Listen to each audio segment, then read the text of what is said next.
The rain had been falling steadily for 3 hours when Morgan Freeman stepped through the glass doors of Rosie's Diner, a small establishment tucked between a laundromat and a used bookstore on the outskirts of Memphis. At 77, he had learned to appreciate the simple pleasures of unassuming places, diners that served coffee strong enough to wake the dead, and conversations that felt genuine rather than performative.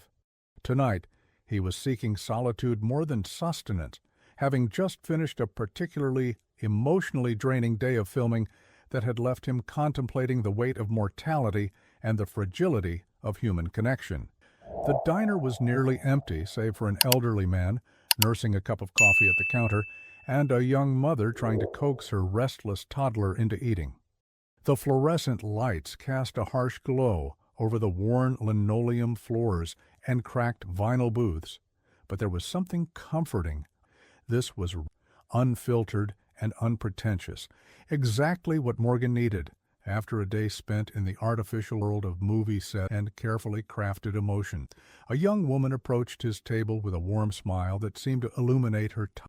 She appeared to be in her early 30s, with auburn hair pulled back in a practical ponytail and eyes that held a mixture of weariness and genuine kindness. Her name tag read Sarah, and there was something about her demeanor that suggested she took pride in her work despite the obvious challenges of her situation. "Evening, sir," she said, her voice carrying a slight southern accent that spoke of roots in the region. "You picked a good night to come in out of the rain. Can I start you off with some coffee? It's fresh. I just made a new pot about 10 minutes ago." Morgan found himself genuinely smiling for the first time all day. "That sounds perfect, thank you. And please take your time. I'm in no hurry tonight." He settled into the booth, feeling the tension in his shoulders begin to ease as he absorbed the diner's unpretentious atmosphere. Sarah returned with the coffee, and Morgan couldn't help but notice the care with which she performed even this simple task. She filled his cup precisely, leaving just enough room for cream, and placed the sugar dispenser within easy reach. These were the actions of someone who understood that hospitality was about anticipating need, creating comfort for others. "Are you from around here?" Sarah asked as she refilled his cup during her rounds, her question carrying genuine curiosity rather than the practiced small talk that often characterized such interactions. "I grew up not too far from here," Morgan replied, surprised by his own willingness to engage in conversation. "Been away for quite a while, but I still think of this area as there's something about the rhythm of life here that feels authentic to me." Sarah's face brightened with understanding. "I know exactly what you mean. I've lived here my whole life, and while I sometimes dream about seeing other places, there's a comfort in knowing your neighbors, in having roots. This diner has been my second home for the past 8 years." As the evening progressed, Morgan found himself drawn into conversation with Sarah whenever she had a moment between serving other customers. She spoke about her love for the community, her pride in providing good service to the people who came through the diner's doors, and her dreams of someday opening her own restaurant where she could create the kind of welcoming atmosphere that made people feel valued and cared for. "You know," Sarah said during one of their conversations, "I've always believed that serving people is about more than just bringing them food. It's about creating a moment in their day when they feel seen and appreciated. Some of my regular customers come in here not just because they're hungry, but because they need a friendly face, someone who remembers how they like their coffee or asks about their grandchildren." Morgan was struck by the depth of her understanding about the nature of service and human connection. Here was someone who had found meaning and purpose in work that society often overlooked or undervalued, someone who understood that every interaction was an opportunity to make another person's day a little brighter. As the evening wore on, the diner gradually emptied until Morgan was the only customer remaining. Sarah continued to move efficiently through her closing duties, wiping down tables, refilling condiment containers, and preparing the space for the next day's service. She worked with the kind of methodical care that spoke of someone who took pride in doing things properly, regardless of whether anyone was watching. "Sarah," Morgan said as she approached his table with the coffee pot, for what would likely be his final refill, I want you to know that your service tonight has been exceptional. You've created exactly the kind of atmosphere that makes a place feel warm, welcoming, and genuine. That's a rare. Sarah's cheeks flushed. That means more to me than you know. I really do love what I do, even when it's challenging. There's something beautiful about being part of their daily routines and special moments. It was at that moment that the diner's owner, a heavy-set man named Frank Kowalski, emerged from the kitchen. Morgan had noticed him earlier, hovering near the pass-through window, occasionally barking orders at Sarah in a tone that suggested impatience and irritation. Now, as Frank approached their table, Morgan could see the tension immediately enter Sarah's posture. "Sarah," Frank said, his voice carrying an edge of authority and annoyance, "you've been talking to this customer for way too long. I've been watching, and this isn't a social club. You're here to serve food and take orders, not to chat about your life story." Morgan felt a surge of protective anger rise within him. Sarah had provided exemplary service throughout the evening, and her friendly conversation had enhanced rather than detracted from the dining experience. Frank's criticism seemed not only unfair, but also revealing of a fundamental misunderstanding about what good hospitality actually entailed. "Actually," Morgan interjected, his voice carrying the quiet authority that had made him one of Hollywood's most respected actors, "Sarah's service tonight has been outstanding. Her willingness to engage in conversation has made this one of the most pleasant dining experiences I've had in months. She's a credit to your establishment." Frank turned to look at Morgan more closely, his eyes narrowing as he tried to place the familiar face. Recognition dawned slowly, followed by a mixture of surprise and what appeared to be calculation. "Well, I'll be damned," he muttered. "You're Morgan Freeman, aren't you? The actor?" Morgan nodded politely, though he could sense that Frank's recognition was about to complicate what had been a perfectly pleasant evening. "I am, and I meant what I said about Sarah's service. She's exactly the kind of employee any restaurant owner." Frank's demeanor shifted immediately, his irritation with Sarah temporarily forgotten in the face of having a celebrity in his establishment. "Mr. Freeman, this is such an honor. I can't believe you're here in my diner. Sarah, why didn't you tell me we had someone famous here? I would have made sure you got the VIP treatment." Sarah looked uncomfortable with the sudden shift in attention, clearly preferring the genuine conversation she had been having with Morgan to the theatrical display Frank was now putting on. "I treat all our customers well, Mr. Kowalski. Mr. Freeman received the same service I give everyone." And it was perfect, hoping to redirect Frank's focus back to Sarah's professionalism rather than his own celebrity status. Sarah understood exactly what good hospitality looks like. Attentive without being intrusive, friendly without being presumptuous, professional while still being genuinely caring. But Frank seemed more interested in the promotional possibilities than in Morgan's praise for his employee. "Mr. Freeman, I hope you'll come back again soon. Maybe we could get a photo together? It would be incredible for business to let people know that Morgan Freeman eats at Rosie's Diner." Morgan politely declined the photo opportunity, paid his bill with a generous tip for Sarah, and prepared to leave. As he gathered his coat, he caught Sarah's eye and saw a mixture of gratitude and apprehension in her expression. She seemed to understand that Frank's sudden attention to Morgan's presence might somehow work against her, though neither of them could have predicted how dramatically the situation would unfold. "Thank you again for a wonderful evening, Sarah," Morgan said.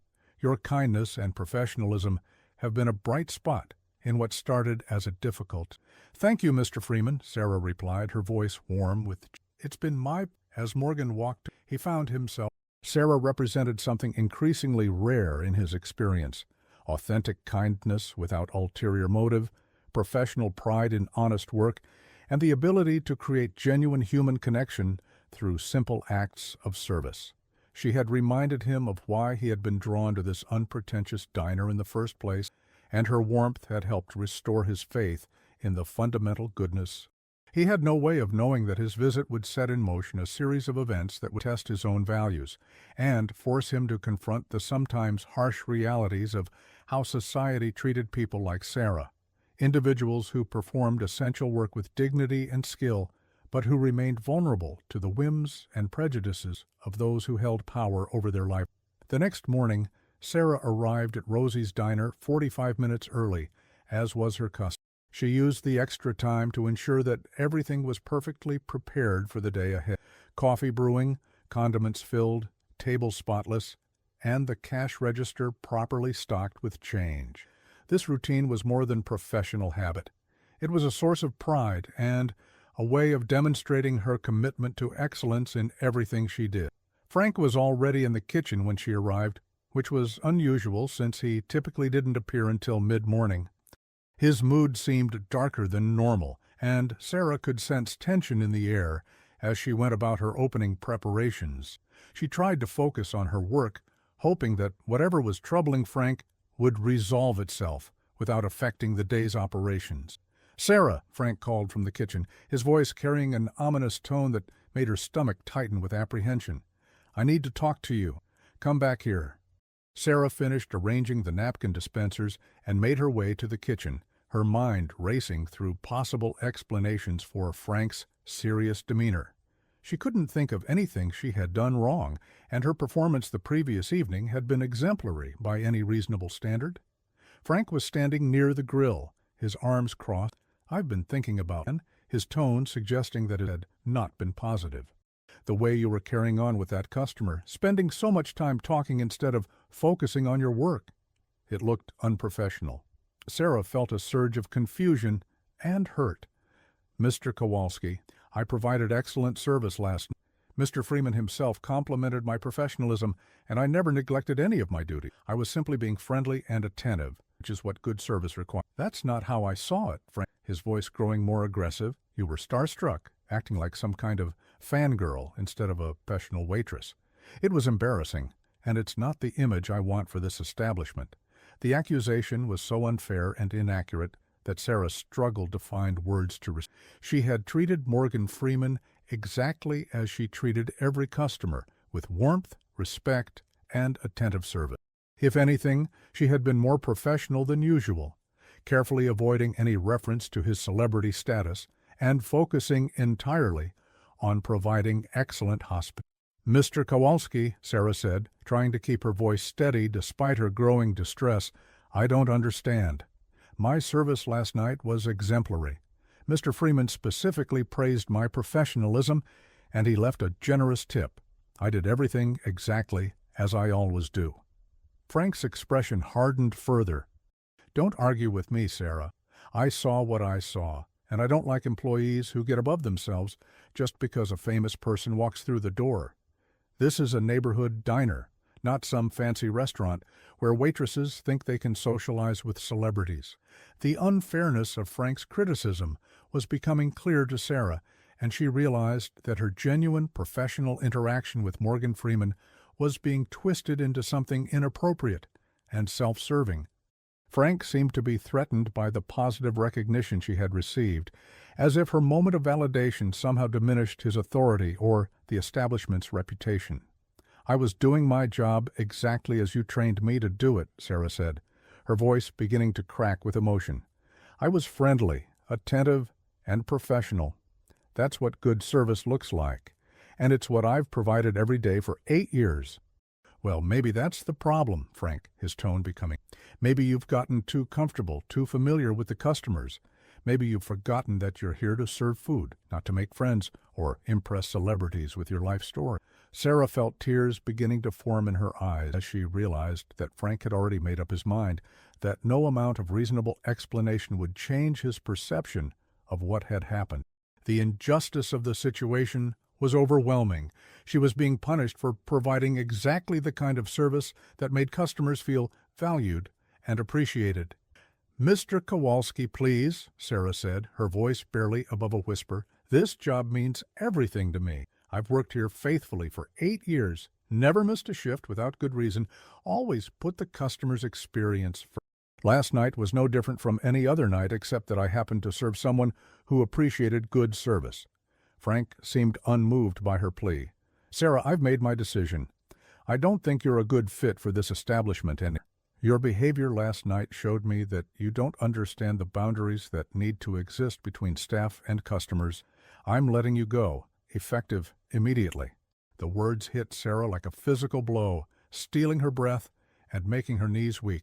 8 years of dedicated service, thousands of satisfied customers, countless early mornings and late nights, all of it dismissed because she had provided exemplary service to a to be famous and who had recognized and appreciated her.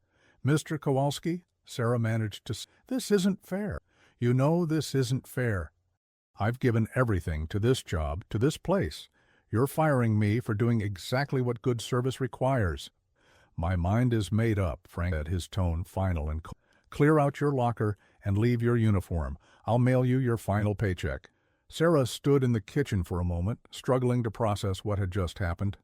8 years of her life, her primary source of income, national identity, all of it stripped away because she had committed the sin of providing outstanding service to a customer who had appreciated and acknowledged her efforts.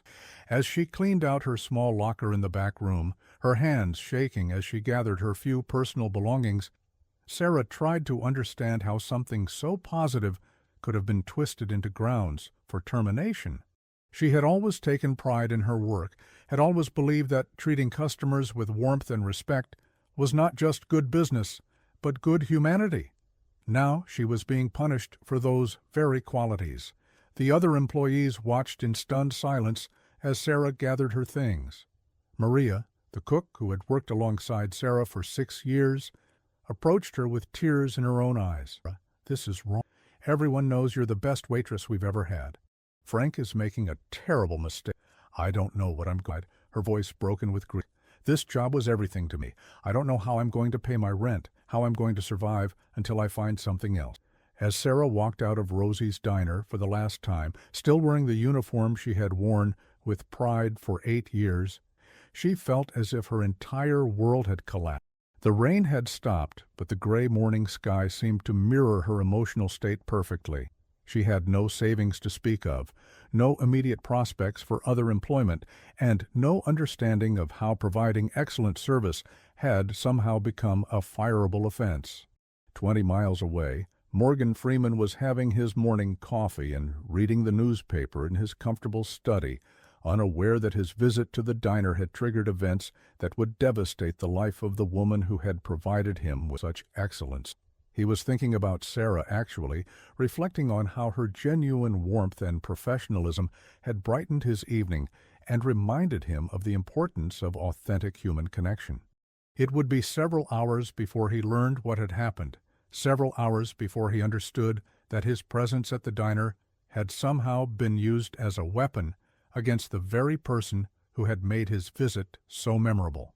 When he did learn the truth, his reaction would be swift, decisive, and would change not only Sarah's life, but also challenge his own understanding of justice, power, and the responsibility that came with both fame and privilege. The day that had begun with such promise for Sarah, with her usual early arrival and careful preparation for another day of serving others, had become a nightmare that seemed to have no logical explanation. She had been fired for doing her job too well, for treating a customer with the kind of respect and attention that should have been commended rather than punished. As she sat in her small apartment later that morning, still wearing her uniform because changing clothes felt like admitting that her termination was real and permanent, Sarah tried to figure out what she would do next. At 32, she had spent more than a quarter of her life at Rosie's Diner. It had been more than just a job. It had been her identity, her source of pride, her way of contributing to the community she loved. The phone calls she would have to make, to her landlord, to the utilities companies, to her elderly mother who depended on her for help, seemed overwhelming. How could she explain that she had been fired for providing excellent service? How could she make people understand that her termination had nothing to do with her performance and everything to do with her boss's insecurity and poor judgment? But Sarah didn't know that her story was far from over, that forces were already in motion that would not only vindicate her, but also expose the injustice of her firing to a much wider audience.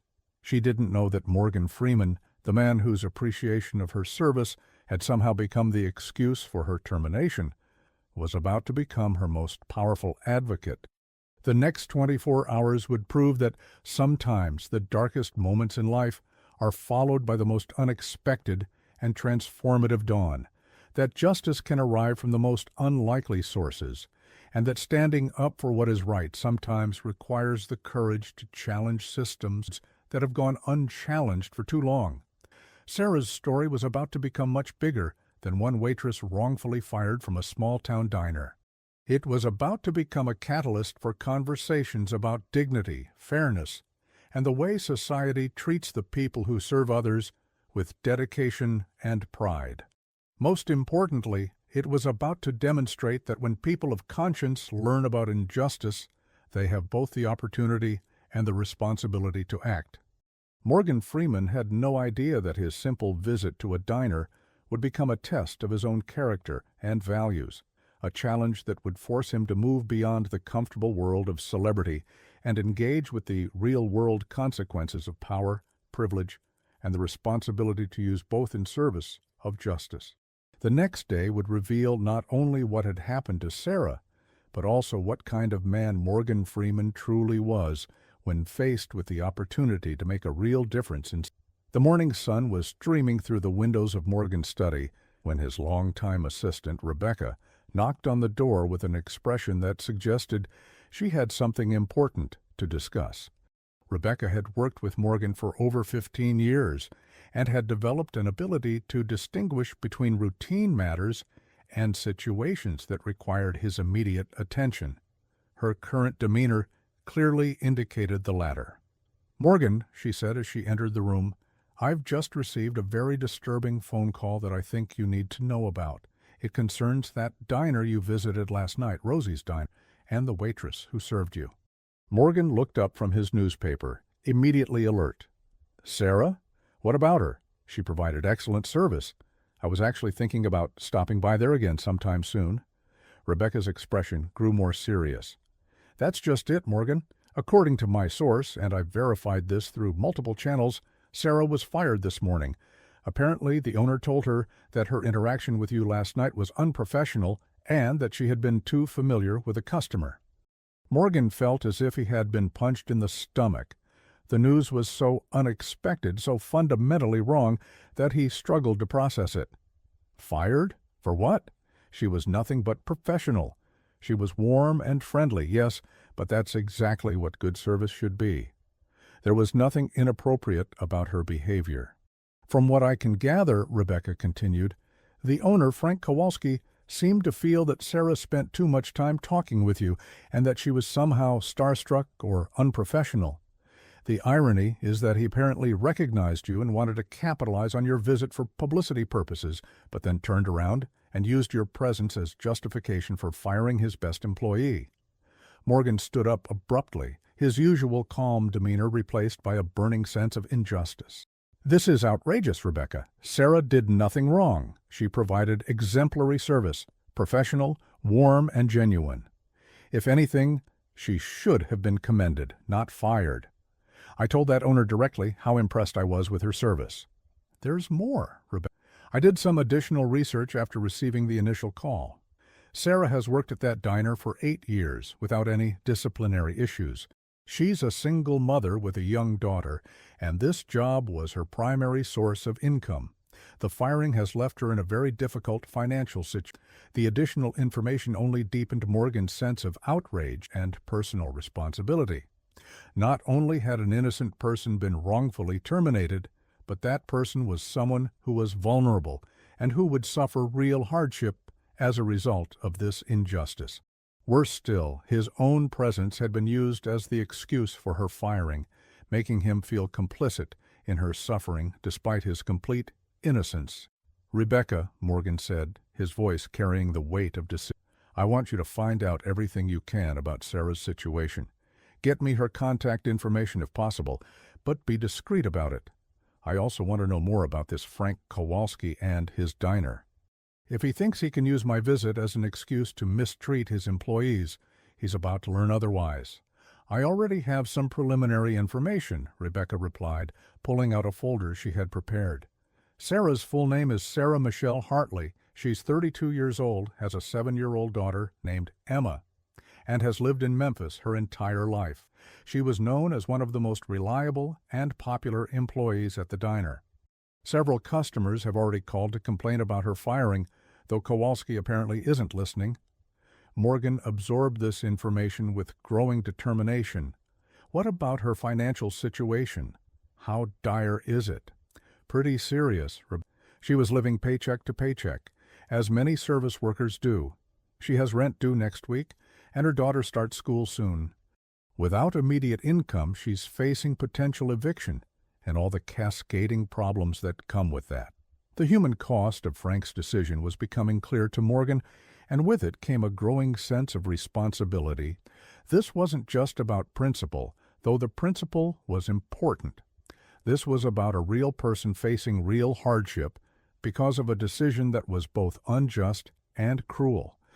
I want to help her, Rebecca, but I need to do it in a way that preserves her dignity and doesn't make her feel like a charity case. Sarah struck me as someone with a lot of pride in her work and her independence. Any assistance has to be offered in a way that respects that. Rebecca nodded, understanding Morgan's concern. Throughout their years of working together, she had seen him navigate similar situations where his wealth and influence could be used to help others, but where the approach had to be carefully considered to avoid inadvertently causing embarrassment or creating dependency. I have some ideas about that, but first, I think you might want to consider addressing the underlying injustice. Frank Kowalski's treatment of Sarah was wrong, and if left unchallenged, it sends a message that employers can mistreat good employees without consequences. Morgan had been thinking along the same lines. You're absolutely right. This isn't just about helping Sarah, though that's certainly important. It's about standing up to the kind of arbitrary cruelty that Frank displayed. Someone needs to hold him accountable for his actions. There's something else you should know, Rebecca added. I spoke with one of the other employees at the diner, Maria, the cook. She was very upset about Sarah's firing and said that Frank has a history of treating employees poorly, especially when he feels threatened or insecure. Apparently, Sarah's positive interaction with you made him feel diminished somehow, and he lashed out. This additional information provided context for Frank's behavior, though it certainly didn't excuse it. Morgan realized that Sarah's firing was the latest example of a pattern of poor management and mistreatment of him. The situation called for more than just helping Sarah. It called for addressing the broader issue. Rebecca, I want you to arrange a meeting with Frank. Don't tell him exactly why I want to make it clear. I think it's time Mr. Kowalski and I had a conversation about employee relations and the responsibilities that come with being an employer. Should I also reach out to Sarah? Rebecca asked. Morgan considered this carefully. Not yet. I want to deal with the source of the problem first. If I approach Sarah before addressing the injustice of her firing, it might seem like I'm just trying to salve my conscience rather than actually fighting for what's right. Frank needs to understand that his actions have consequences and that there are people watching who won't tolerate the mistreatment of good employees. As Rebecca left to make the necessary arrangements, Morgan found himself reflecting on the situation with a mixture of anger and determination. He had spent his career playing characters who fought for justice and stood up for the powerless, but this was different. This was real life, with real consequences for real people.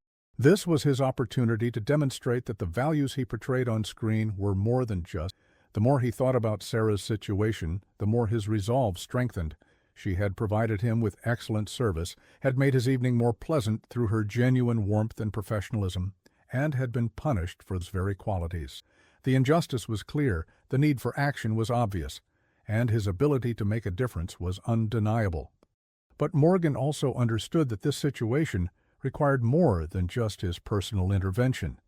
It required a response that would not only help Sarah, but also send a broader message about the importance of treating employees with dignity. It required an approach that would educate rather than simply punish, that would create positive change rather than just addressing this single instance of injustice. 2 hours later, Rebecca returned with the information that Frank Kowalski had agreed to meet with Morgan that afternoon at the diner.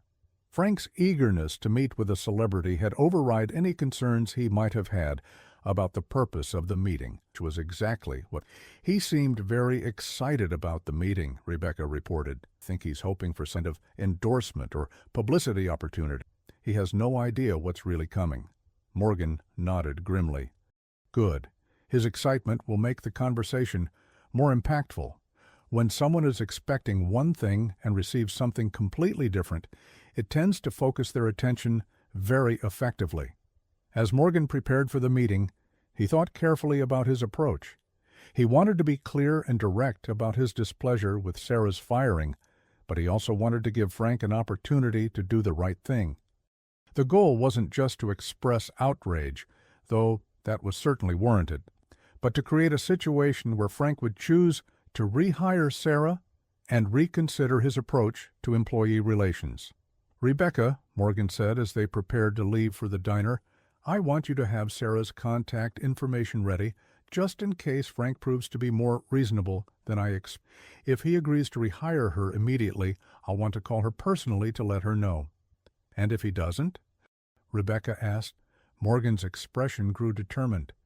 "Then we move to Plan B, which involves a much more public conversation about the way Frank Kowalski treats his employees. Either way, Sarah is going to be okay, and Frank is going to learn that actions have consequences." The drive to Rosie's diner took 20 minutes, giving Morgan time to center himself and prepare for what he expected to be a difficult conversation. He had dealt with difficult people throughout his career, but this felt more personal, more important than any professional disagreement. This was about justice, about standing up for someone who had been wronged, about using his influence and resources to make a real difference in someone's life. When they arrived at the diner, Frank was waiting eagerly, having clearly prepared for what he thought would be a publicity opportunity. He had even set up a camera, apparently hoping to capture photos of his meeting with the famous actor. His excitement was palpable and, given the circumstances, rather pathetic. "Mr. Freeman," Frank called out as Morgan entered the diner. "Welcome back. I'm so honored that you wanted to meet with me. I've been thinking about our conversation last night, and I have so many ideas about how we could work together to promote the diner." Morgan looked around the familiar space, noticing Sarah's absence like a missing piece in a puzzle. The other employees seemed subdued, and he could sense the tension that Sarah's firing had created among the staff. This only strengthened his resolve to address the situation directly and forcefully. "Mr. Kowalski," Morgan said, his voice carrying none of the warmth that Frank was expecting, "I'm not here about promotion or publicity. I'm here to discuss your decision to fire Sarah Hartley and to tell you that I believe you've made a serious mistake." Frank's expression shifted from excitement to confusion to defensive anger in a matter of seconds. "Now wait just a minute, Mr. Freeman. How I run my business and manage my employees is not your concern. Sarah was terminated for good reasons, and I don't appreciate outside interference in my business decisions." Morgan felt his anger rising, but he maintained his composure. "Actually, Mr. Kowalski, when you use my presence in your restaurant as justification for firing an innocent employee, it becomes very much my concern. Sarah provided exemplary service last night, professional, warm, and exactly what good hospitality. Your decision to fire her was not only wrong, it was cruel." Frank's face flushed red with embarrassment and anger. "You don't understand the situation. Sarah was getting above herself, acting like she was some kind of celebrity because you were paying attention to her. That's not the kind of behavior I tolerate in my establishment." "What I saw," Morgan replied, his voice growing colder, "was a dedicated employee doing her job with skill and grace. Sarah treated me exactly as she should have, with courtesy, professionalism, and genuine warmth. She never once mentioned my celebrity status or tried to capitalize on it. She simply provided excellent service, which is apparently something you don't recognize or value. The conversation was attracting the attention of the other employees, who were trying to appear busy while obviously listening to every word. Morgan could see a mixture of hope and fear in their eyes. Hope that someone was finally standing up to Frank's arbitrary behavior, but fear of what consequences they might face for witnessing this confrontation. "Look, Mr. Freeman," Frank said, his tone becoming more aggressive, "I've been running this diner for 15 years, and I know what good service looks like. Sarah was out of line last night, and I made the right decision in letting her go. I don't need some Hollywood actor telling me how to run my business." Morgan realized that Frank was not going to be reasonable, that his pride and stubbornness were preventing him from acknowledging his mistake. This meant that the conversation would need to take a different direction, one that Frank might find less comfortable. "Mr. Kowalski," Morgan said, his voice taking on the authoritative tone that had made him famous for playing powerful characters. "Let me be very clear about something. Your treatment of Sarah Hartley was wrong, and it reflects poorly on both your character and your business judgment. You fired an excellent employee for doing her job well, and you used my presence as an excuse for your own insecurity and poor management." Frank's face was now completely red, and Morgan could see that he was struggling to control his temper. "How dare you come into my establishment and lecture me about my business? You don't know anything about running a restaurant or managing employees. You're just some actor who thinks his fame gives him the right to interfere in other people's lives. You're right that I'm an actor, but I'm also someone who recognizes injustice when I see it, and I'm someone who has the resources and influence to do something about it. You had an opportunity to do the right thing, to admit your mistake and rehire Sarah. Since you've chosen not to take that opportunity, we'll have to explore other options." Frank's bluster began to deflate slightly as he realized that Morgan's threat might have teeth. "What do you mean, other options?" Morgan looked around the diner, noting the shabby furnishings, the outdated equipment, and the general air of a business that was barely surviving. "I mean, Mr. Kowalski, that you're about to learn that treating employees poorly has consequences. You've just made an enemy of someone who has both the motivation and the means to ensure that your treatment of Sarah becomes a matter of public knowledge." The threat was delivered calmly, but its implications were clear. Frank's face went pale as he began to understand that his arbitrary firing of Sarah might have ramifications he hadn't considered. In his excitement about having a celebrity in his diner, he had forgotten that celebrities also had platforms and influence that could be used against. "Now, Mr. Freeman, there's no need for threats," Frank said, his tone becoming conciliatory. "Maybe we can work something. Maybe I was a bit hasty in my decision about Sarah."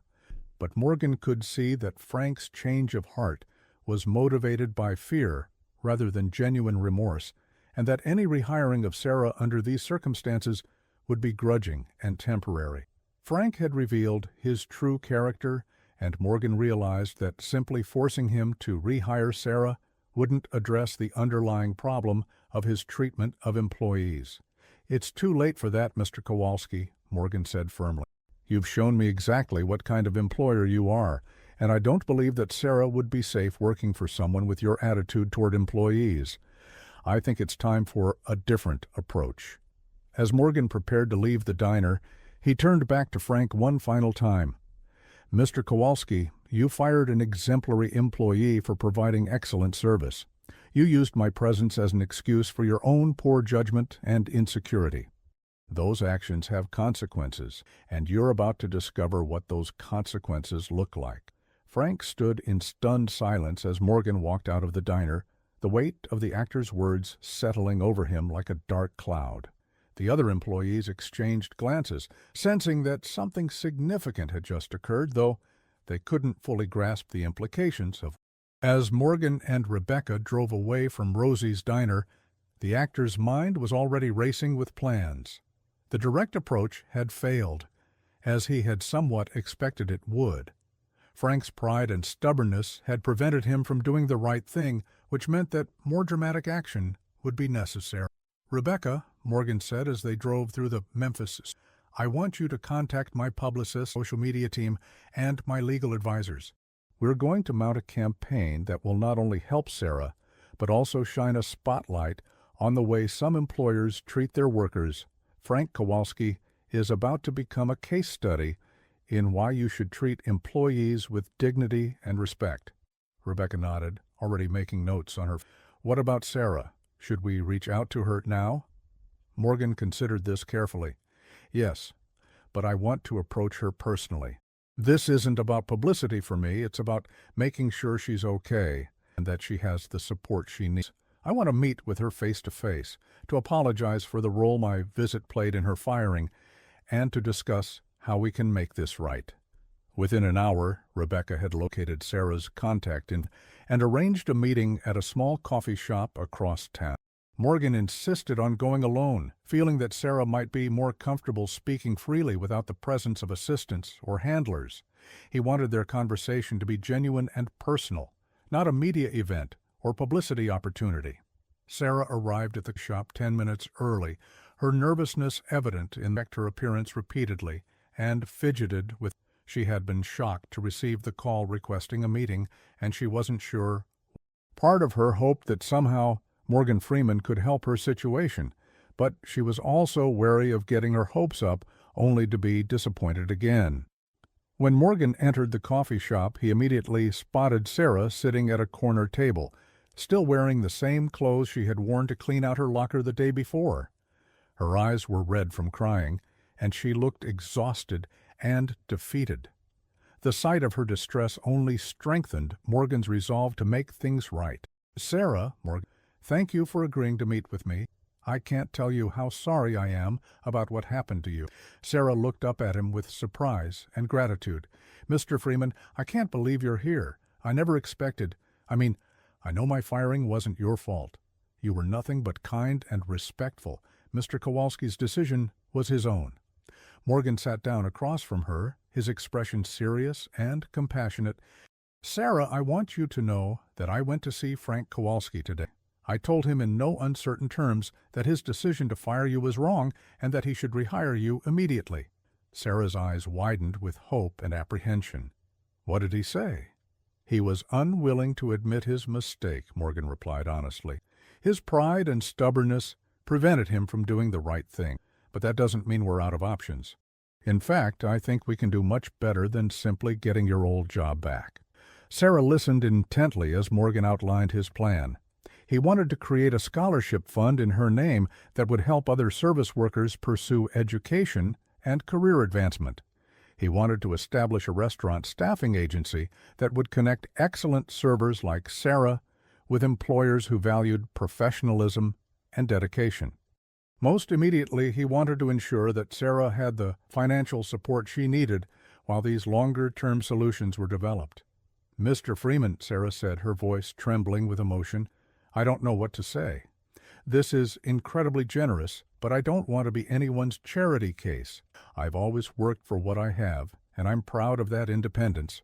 Morgan had anticipated this response, and he respected Sarah's pride, while also wanting to help her understand the broader significance of what had happened. Sarah, this isn't charity. What happened to you was an injustice, and addressing injustice is everyone's responsibility. You provided excellent service and were punished for it. That's not just wrong.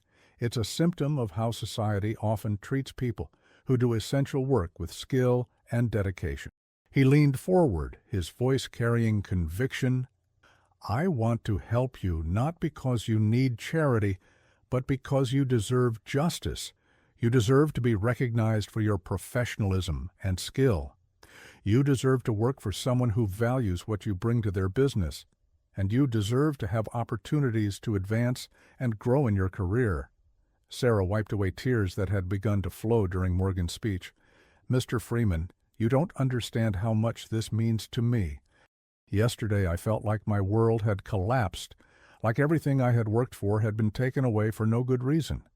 To know that someone believes in me, that someone sees value in what I do, it means everything.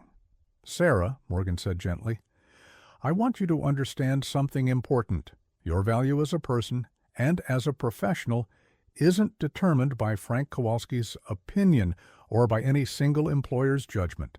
You have skills, dedication, and character that would be valued by any reasonable employer. We're going to make sure you have the opportunity to demonstrate those qualities in an environment where they're appreciated. As their conversation continued, Morgan learned more about Sarah's background and aspirations. She had started working at Rosie's Diner when she was 24, shortly after her daughter Emma was born. The job had provided stability and flexibility that allowed her to be a good mother while supporting her small family. Over the years, she had dreamed of opening her own restaurant, but those dreams had always seemed financially impossible. "I've saved every restaurant magazine I could find," said, her eyes lighting up as she spoke about her passion. "I have notebooks full of menu ideas, service concepts, ways to create the kind of atmosphere where people feel welcomed and cared for." It sounds silly, but I've always believed that food service is about more than just delivering meals. It's about creating experiences and connections. Morgan was struck by the similarity between Sarah's vision and his own understanding of what great hospitality should be. She understood intuitively what many expensive restaurants struggled to achieve: the art of making people feel valued and cared for through genuine service and attention to detail. "Sarah," Morgan said, excitement growing, "your dream doesn't sound silly at all. It sounds like exactly the kind of vision that creates truly special restaurants. The question is, what would it take to make that dream a reality?" Sarah's face flushed with a mixture of hope and embarrassment. "Mr. Freeman, I appreciate your encouragement, but opening a restaurant requires capital, business experience, industry connections, things I just don't have. I'm a single mother with an 8th-grade education who just lost her job. The dream is nice, but the reality is that I need to find another waitressing job as quickly as possible." Morgan could see the self-doubt that years of limited opportunities had created in Sarah, but he could also see the intelligence, creativity, and passion that made her dream entirely achievable with the right support and resources. "Sarah, what if those obstacles weren't as insurmountable as they seem? What if there were ways to get the education, experience, and capital you need? Would you be willing to work for your dream if the path were made possible?" Sarah stared at him for a long moment, hardly daring to believe what she thought he might be suggesting. "Mr. Freeman, are you saying that you would help me open a restaurant?" "I'm saying," Morgan replied carefully, "that I believe in your vision and your abilities, and that I think the world needs more restaurateurs who understand what true hospitality means. I'm also saying that I have resources and connections that could help turn your dream into reality if you're willing to put in the work required." The conversation that followed was detailed and practical, covering everything from business education to restaurant management training to the specific steps that would be required to open a successful establishment. Morgan outlined a comprehensive plan that would provide Sarah with the education, experience, and financial backing she would need, while ensuring that she earned every step of her success through her own efforts and dedication. "This would be a partnership," Morgan explained, "not a handout. You would work for everything you achieve, but you would have the support and resources necessary to succeed. The restaurant would be yours, your vision, your management. I would simply be an investor who believes in your potential." Sarah felt overwhelmed by the magnitude of what Morgan was offering, but also energized by the possibility of turning her long-time dream into reality. "Mr. Freeman, I don't know how to thank you for this opportunity, but I also need to be honest, I'm terrified. What if I fail? What if I'm not capable of running a successful restaurant?" Morgan smiled, recognizing the fear that accompanied any significant opportunity. "Sarah, fear is natural when facing something new and challenging, but I've seen how you handle responsibility, how you treat people, how you take pride in your work. Those are the qualities that make successful restaurateurs, not formal education or previous experience. Everything else can be learned." Over the next 2 hours, they discussed the practical details of Sarah's transition from unemployment to restaurant ownership. Morgan would arrange for her to attend a respected culinary business program, where she would learn everything from financial management to menu development to staff training. During her education, she would receive a living stipend that would allow her to focus on her studies while providing for her daughter. Upon completion of her education, Sarah would work for 6 months as an assistant manager at one of Memphis's most successful restaurants, gaining hands-on experience in all aspects of restaurant operation. Only then would they move forward with opening her own establishment, ensuring that she had the knowledge and experience necessary to succeed. "Sarah," Morgan said, as their meeting drew to a close, "I want you to understand that this opportunity comes with expectations. I believe you have the potential to create something special, but potential means nothing without dedication.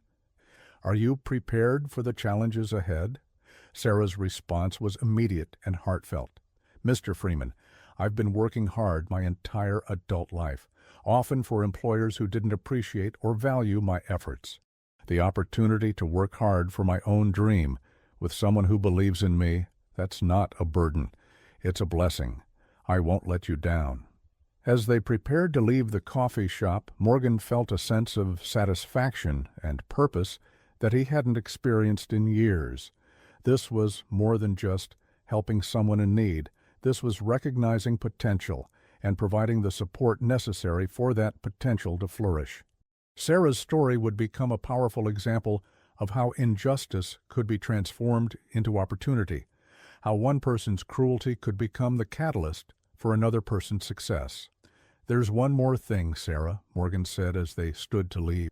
"I want your story to be told, not for publicity or recognition, but because there are thousands of other service workers who face the same kind of arbitrary treatment you experienced. Your success can inspire others and maybe encourage employers to think twice before mistreating dedicated employees." Sarah nodded, understanding the broader significance of what had happened to her and what was about to happen next. "Mr. Freeman, if my story can help other people in similar situations, then I'm happy to share it.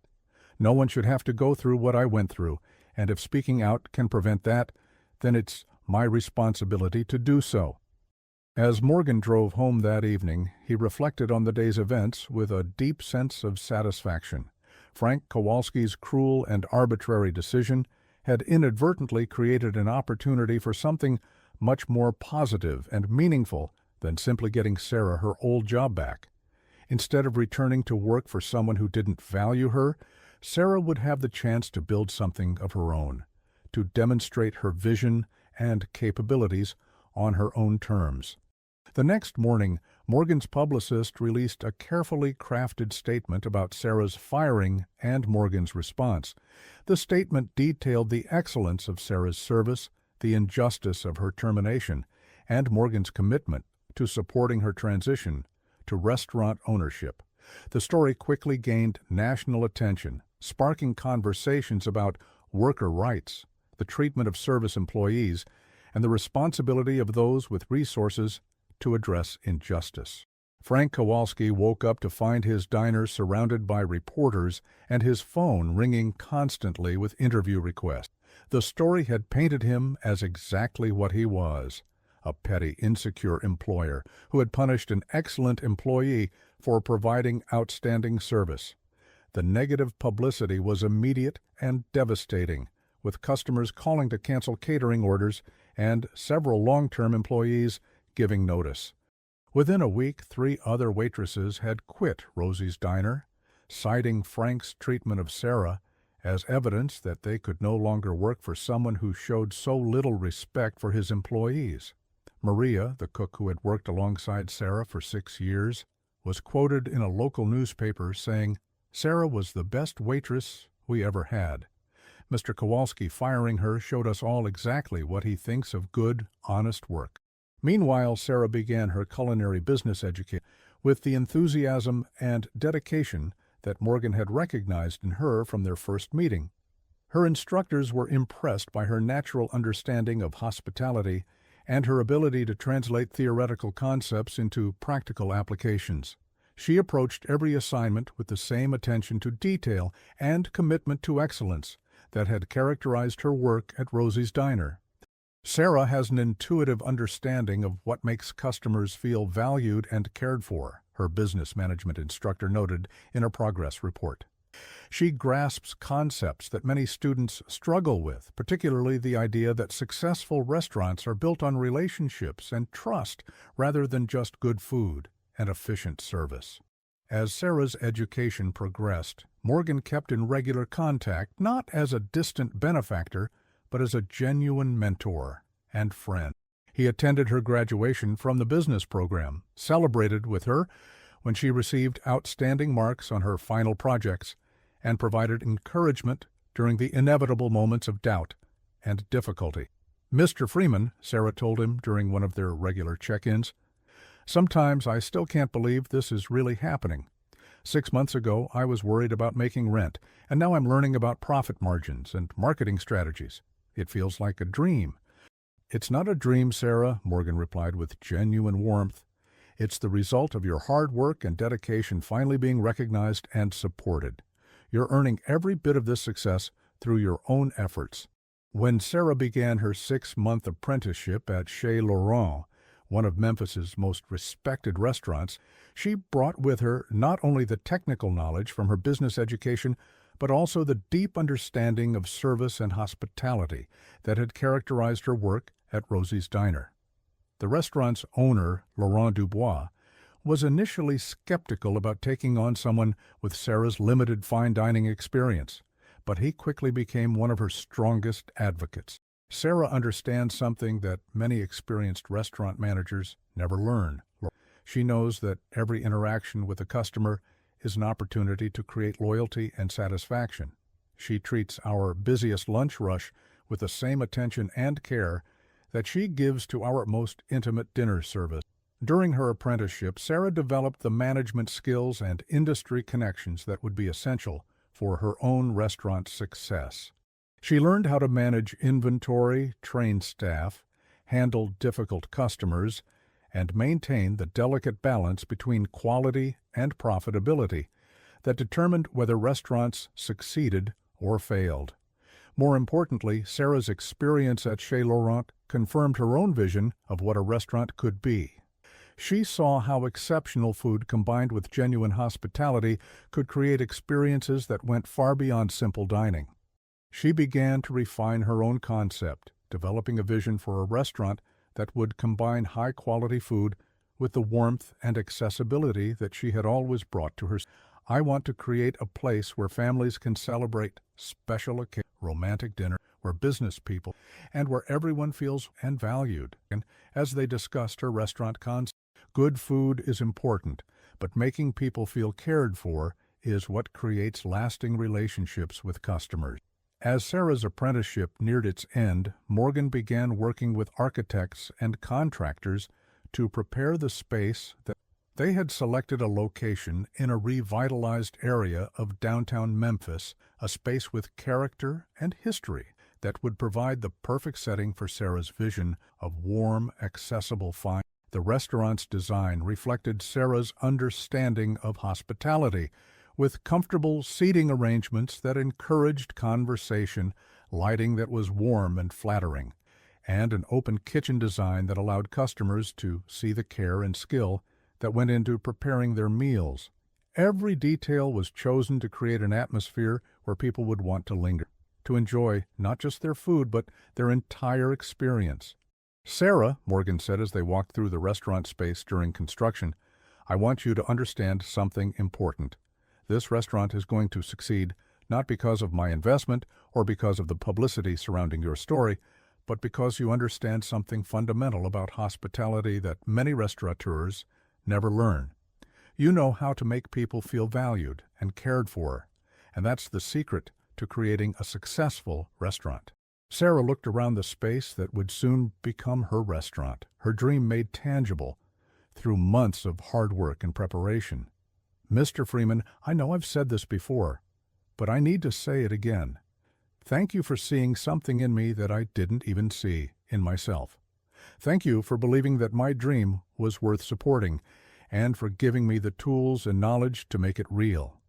As the opening of Sarah's restaurant approached, the media attention that had initially focused on her firing from Rosie's Diner evolved into coverage of her remarkable transformation from unemployed waitress to restaurant owner. Her story became a powerful example of how injustice could be transformed into opportunity, how one person's support could change another person's entire life trajectory. But perhaps the most meaningful recognition came from her peers in the service industry. Servers, bartenders, cooks, and other restaurant workers from across Memphis reached out to express their support and to share their own stories of mistreatment and arbitrary firing. Sarah's experience had given voice to the frustrations and injustices that many service workers faced but rarely had the platform to. Sarah's story shows that we all deserve to be treated with dignity and respect, regardless of what job we do, wrote one server in a letter that was published in the local newspaper. Her success proves that if we're given the opportunity and support we need, we can achieve things we never thought possible. The night before Sarah's restaurant was scheduled to open, she and Morgan stood together in the dining room, surrounded by the flowers and well wishes that had arrived from supporters across the country. The space was beautiful, the staff was trained and ready, and Sarah had prepared a menu that reflected both her culinary education and her intuitive understanding of what people wanted from a dining experience. "Are you ready for this, Sarah?" Morgan asked, noting the mixture of excitement and nervousness in her. "I'm terrified and thrilled at the same time, but I'm also prepared. I've worked for this moment for over a year, learning everything I could, preparing for every challenge I could imagine. Tomorrow we'll find out if my vision of hospitality resonates with our community." The grand opening of Sarah's restaurant exceeded everyone's expectations. The dining room was packed with customers who had followed Sarah's story and wanted to support her new venture, but also with food critics, industry professionals, and local residents who were simply curious about the new establishment. The response was overwhelmingly positive, with reviewers praising both the quality of the food and the exceptional level of service. "Sarah's restaurant represents something special in our dining scene," wrote the Memphis newspaper's food critic. "This is a place where technical skill meets genuine hospitality, where every dish is prepared with care and every customer is treated like family. Sarah Hartley has created exactly the kind of restaurant our city needed. More importantly, Sarah's success had a ripple effect throughout the service industry. Other employers began to reconsider their treatment of employees, recognizing that loyalty and dedication were valuable assets that should be nurtured rather than taken for granted." The story of Sarah's firing and subsequent success became a cautionary tale about the consequences of treating good employees poorly. Frank Kowalski, meanwhile, continued to struggle with the aftermath of his decision to fire Sarah. Rosie's Diner's business declined significantly as customers chose to support establishments that treated their employees better. Several of his best employees had left for jobs with more respectful employers, and Frank found himself unable to maintain the level of service that his customers expected. 6 months after Sarah's restaurant opened, Frank was forced to close Rosie's Diner permanently. The building that had housed the diner for decades was sold to a developer who planned to convert it into upscale apartments. Frank's arbitrary decision to fire his best employee had ultimately cost him his business, his livelihood, and his reputation in the community. As Sarah's first year as a restaurant owner came to an end, she reflected on the incredible journey that had brought her from unemployed waitress to successful entrepreneur. Her restaurant had not only survived its first year but had thrived, earning recognition as one of Memphis's best new establishments and building a loyal customer base that appreciated both the quality of the food and the genuine warmth. "Mr. Freeman," Sarah said during one of their regular dinners at her restaurant, "sometimes I think about where I would be right now if Frank hadn't fired me. Probably still working at Rosie's Diner, probably still dreaming about opening my own restaurant, but never believing it was possible. In a strange way, his cruelty gave me the opportunity to discover what I was truly capable of achieving." Morgan smiled, watching Sarah move through her restaurant with the confidence and grace of someone who had found her true calling. Sarah, Frank's decision revealed his character, but your response revealed yours. You could have become bitter and defeated, but instead, you chose to see opportunity in adversity. You transformed injustice into inspiration, and that's something no one could have done for you. As the evening progressed and the restaurant filled with customers celebrating birthdays, anniversaries, and simple evenings together, Morgan felt a deep sense of satisfaction about the role he had played in Sarah's transformation. But he also understood that the real hero of this story was Sarah herself. Her resilience, her dedication, her refusal to allow one person's poor judgment to define her future. The story of Sarah's firing and remarkable comeback had inspired similar initiatives across the country. Other successful individuals began looking for ways to support service workers who had been treated unfairly, creating mentorship programs, scholarship funds, and business development opportunities for people who had the potential to achieve more than their current circumstances might suggest. Sarah's restaurant became more than just a successful business. It became a symbol of what was possible when talent was recognized and supported, when injustice was met with opportunity rather than resignation. Her story continued to inspire others who faced similar challenges, proving that with the right support and determination, extraordinary transformations were possible. Years later, as Sarah expanded her restaurant into a small chain of establishments throughout the Mid-South, she never forgot the lessons of dignity, respect, and genuine service that had guided her from the beginning. Every employee in her restaurants was treated with the respect and appreciation she had wished for during her years at Rose. She understood firsthand how important it was for workers to feel valued and supported, and she created an organizational culture that reflected those values. Morgan continued to be a regular customer at Sarah's restaurants, but their relationship had evolved from benefactor and recipient to genuine friends and business partners. He had invested not just money, but emotional support in Sarah's success, and her achievements had given him a sense of purpose and satisfaction that went beyond his professional accomplishments. "You know, Sarah," Morgan said during one of their conversations, "when I walked into Rosie's diner that rainy night, I was looking for solitude and simplicity. Instead, I found something much more.